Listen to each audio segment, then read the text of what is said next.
Enjoyed that, and I don't know if you could tell, but the crickets here really enjoyed it. They heard you. They feel a kindred spirit, I think.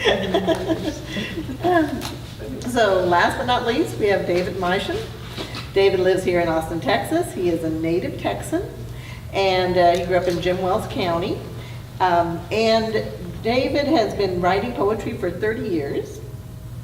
Right? A co-founder and managing editor of Los Gatos Press with his husband, Scott Wickerman. It's a nonprofit venture dedicated to poetry. He has an MFA in fiction writing, and he divides his time between the habits of a writer and the duties of an editor. So, and we do have the Texas Poetry Calendar here, as well as another book that David is featured in. So, anyway, thank you.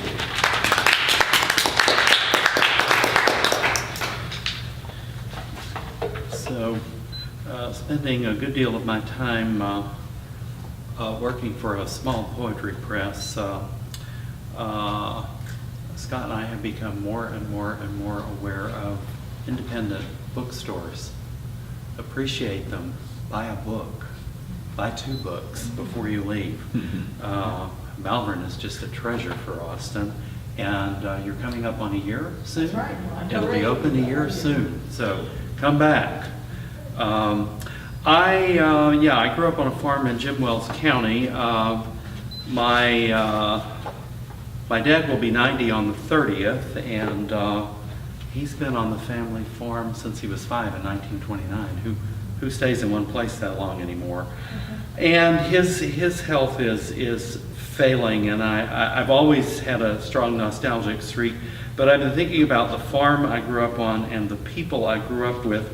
I'm going to start with some poems about my mother, who's been gone for 19 years now. And this one is from a book called Layers. I feel like it's from an Austin that's almost gone now. So much of Austin is disappearing. Plainview Press, Susan Bryant, who's been gone for several years now, and Cindy Heiser, who's in the audience today, is one of the poets in this book. 5 Central Texas poets. Cindy's one of them. So there's a poem in here called Valerie, about my mother. I'll start with that. Mornings before Daddy left for work at the bank, he folded his 6 feet plus into a hulking squat by the kitchen door, sprouting for mirror-shined black wingtip shoes, jackknifed legs sheathed in pleated pans that ballooned luxuriously from a solid belted waist.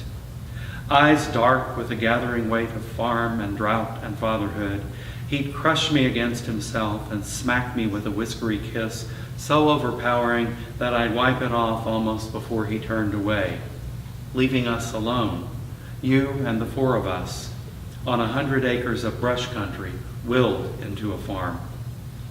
On Monday mornings, a fire smoldered under the blackened kettle up by the wash line, and with us circling, you went to work, stoking the washer with a week's worth of clothes, one load at a time, feeding them through the clamorous wringer into the first rinse tub, and then again into the second, with a bluing tub for white things somewhere in between.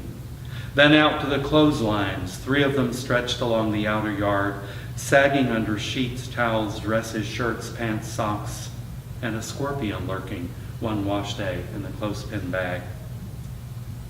Wash days teased your patience. When one of Daddy's calves bawled from sunrise one Monday morning, penned away from the teat, protesting his weaning, bawling for breakfast. With a few clipped syllables, you sent me to cut a few stalks of grain as a kind of gamble to silence the racket. And when I whacked myself in the foot, my fear of bleeding and lockjaw shrank before the greater fear of disturbing Mama on wash day.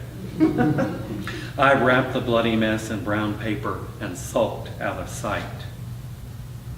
I remember when the ringer broke and you rolled up your sleeves and wrung our clothes by hand. Mrs. Elwood Meischen, you always signed your name. But Mama, I think you were always Valerie, always you, tenacious as brush country agarita, wringing our clothes by hand, your hair pulled back from your face in haphazard wash day curls, your forehead misted with sweat, wrestling with children, diapers, laundry, cooking, cleaning, Pigs, chickens, cows, crops, work, and more work, wearing and wearing away at you, but you would not give in. And when finally we grew out of diapers and dependence, and you got over the decade you'd lost to the dizzying monotony of motherhood, no wonder that from 30 to 40 and even beyond, you aged backwards into a younger version of yourself. Not the smiling teen bride of your wedding photo with that jaunty spray of white feathers in your hair, untested by 4 breech births and 10 years of pack mule labor. But you, mother, excuse me, but you, mother, dancing with daddy to an old Glenn Miller tune, or quietly fingering your rosary beads. A survivor's pride in you to have done what you set out to do. I might come back to a couple of the other farm poems there. These kind of go in a row chronologically, all featuring my mother. This one was in Southern Poetry Review about a decade ago, called Que Sera Sera.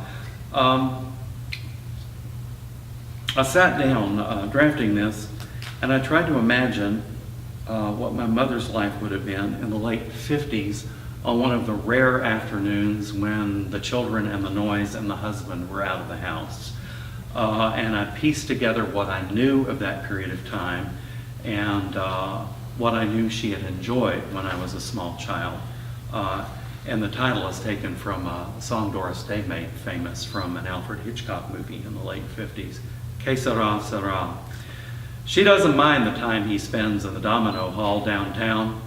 Silent staccato of light and shadow radiating from fan blades overhead. She listens to the whir of her singer. Watches the shimmering needle stitch up yards of satin the color of ripe plums. Muted voices from Argyle's Sunday, its serial quest for happiness, reaching her against the open window backdrop of sparrows in the hackberries. A cow nuzzling chain link at the gatepost. Honeymoon memory of blackberry wine on her lips. Cool sea breezes on the balcony of the Casa Ricardo. Though beer is the beverage she shares with Elwood late afternoons beneath the chinaberry trees out back. Good, solid German beer. Foam cascading icy bottles like surf flung up an English cliff in a poem she memorized in high school. Struck by an emptiness she knew but could not name. Sunless February counterpoint to a feathered hat, a pair of patent leather ankle strap heels in the window at Lichtenstein's.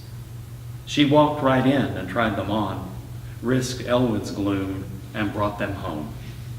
This afternoon, while he plays dominoes in town, she sews a dress for herself, hums fragments of a Doris Day song from the movie they saw last week at the Rialto, a voice to match the open landscape outside her window. Cotton fields ripening all the way to the creek, thunderheads dark in the distance, and the sheen of late afternoon light against satin rippling toward her singer's needle.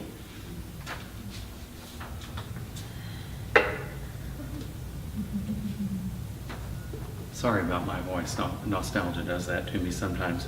This is a new one that I've been working on from that period. There was a reference there to a pair of shoes. I remember this beautiful pair of wine-colored shoes in my memory because I got to go to Corpus Christi with Mother shopping. It was a big treat. I had glasses and they were always yanked out of shape and needing to be fixed, so I got to go along. I think she paid $24 for them, and my dad almost died because $24 is a lot of money on a 100-acre farm in the 50s. And those shoes, I don't know what happened to them. I imagine this. This is called high cotton. Excuse me. She took the box from the closet, sat down on the bed with the box on her lap, removed the lid, reached into yellow tissue and withdrew a single dress shoe, an open-toed slingback pump the color of communion wine. the shadowy blush of it deep down inside the chalice, a match for the suit she tailored that fall with the cotton fields behind her. Heat and dust put out of mind, work gloves, sunbonnet washed and put away, a little money in the bank. A morning spent downtown at Lichtenstein's among the mannequins, the shoppers, the shoes. $24 she paid, with the cotton sold at $100 a bale. 2,000 pounds picked and dragged down the rows in sacks. 500 pounds when the gin was done, the seeds combed out for meal, hulls thrust aside, the lovely fiber bound and sold. Shoes biting until she opened the box and slipped them on. Leather straps glowing ripe against the sheen of seamless nylons, arched feet, gloved hands, the perfect suit and hat. All saved, all put away. Shoes nestled in their box on the floor of the closet while the decades spilt.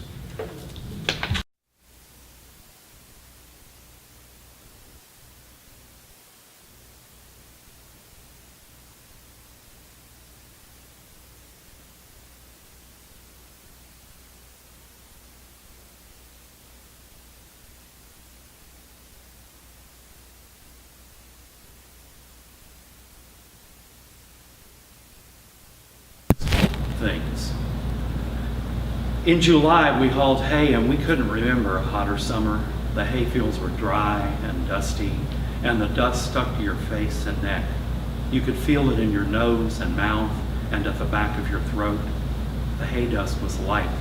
It tickled inside your nose and throat, and against your skin it itched. Then it was August, and we picked cotton. The ground was dry now, and the soil had turned into a fine gray powder. Pickers and pick sacks stirred the dust. It weighted the air.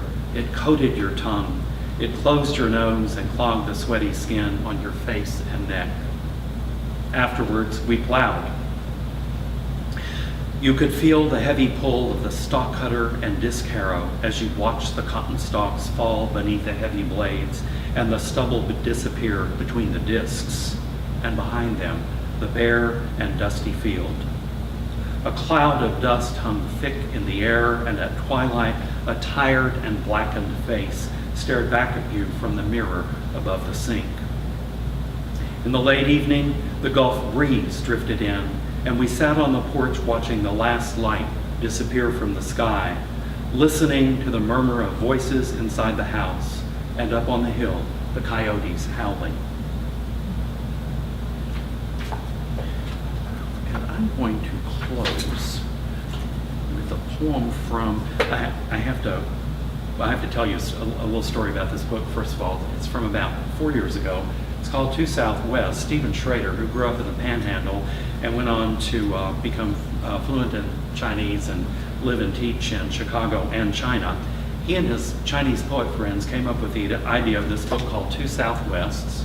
They invited poets from the southwest of the United States and the southwest of China to submit, selected the poems, and what I love most is that every poem in it is translated into the other language.